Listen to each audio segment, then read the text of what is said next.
So today, I want us to think about community and what that means. And I want to start with what we have on the screen. What is that? What do you see? A dot.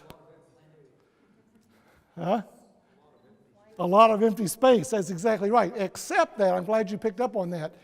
If the lights were out and we could see this, there's actually layer upon layer of subtle shades of blue in which you could actually see the waves. You can't see that, that's okay. But what we focus on is the dot. We focus on the dot for the same reason that we consider the power of one. Ever heard that before? We label generations. One generation was called the me generation. There is such, in our culture, there is such an emphasis upon the one, the individual, that we forget that our culture was built upon what?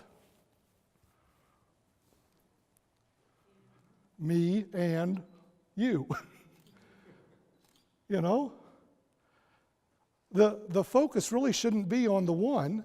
The one, I have yet to find a self-made man.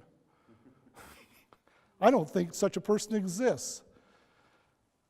If we are successful, even with the strengths and personal character that we have, we're successful because there has been this body of support around us who has propelled us into success.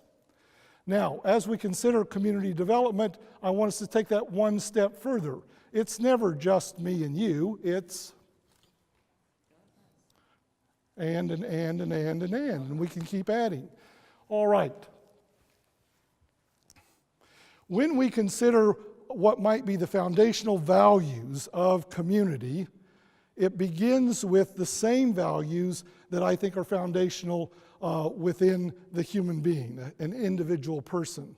And it's these, believe it or not, these four things.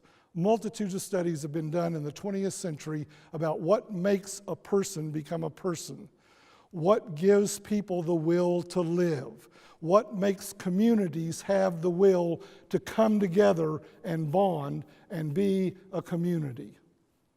This is what does it. We start with belonging.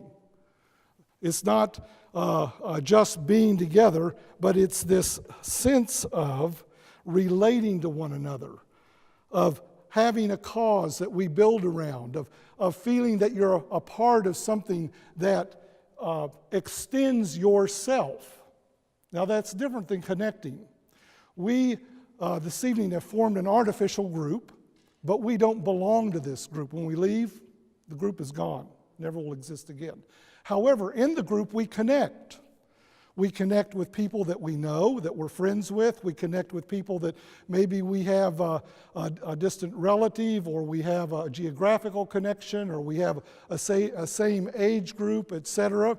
There's this sense of connecting, of developing links to one another that extends beyond our own personal space, but it's a connection, it's a link. It's not a sense of belonging, and both are needed. Then there is that idea of dreaming, of having vision, of developing one's imagination, of having the capacity or the ability to see more.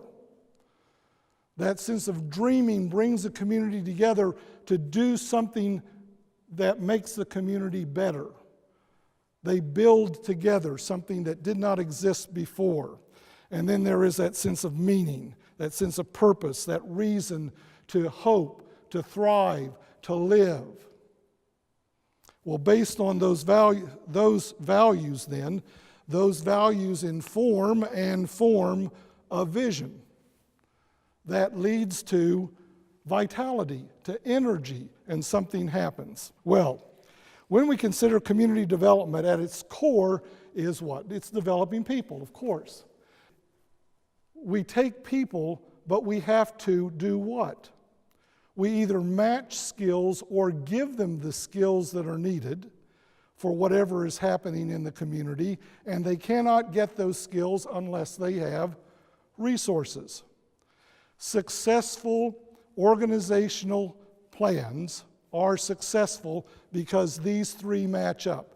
And when they're not successful, and all of you can think of nightmares and horror stories, when they put their emphasis on people, but never paid for the education to give them the skills that they need to do the job, never gave them the resources that they needed to go out and be productive in whatever it is that they were asked to do. Or you have a set of resources that are extremely fine-tuned and developed, a product, a set of tools, etc., but you shortchange the people. You never develop enough of a workforce that can allow those tools to be used in the way they're supposed to be. It's a disaster. It takes all three. And we think of community development, many times we can recall stories that are not successful because one of these elements was left out. When we want to build upon some of the core concepts that you're going to get this evening in community development, and there are 10 that I want to kind of lay out, it's first built upon a concept that I think is best described in a word that's become very popular. It's one of those, in our culture now, it's what you would call a ubiquitous word. Don't you love that? I love it when ubiquitous became one of the buzzwords. But this is now one that's being used. Ubuntu meaning what?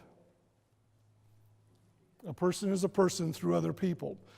In the context of that culture, that word literally means you are not a person.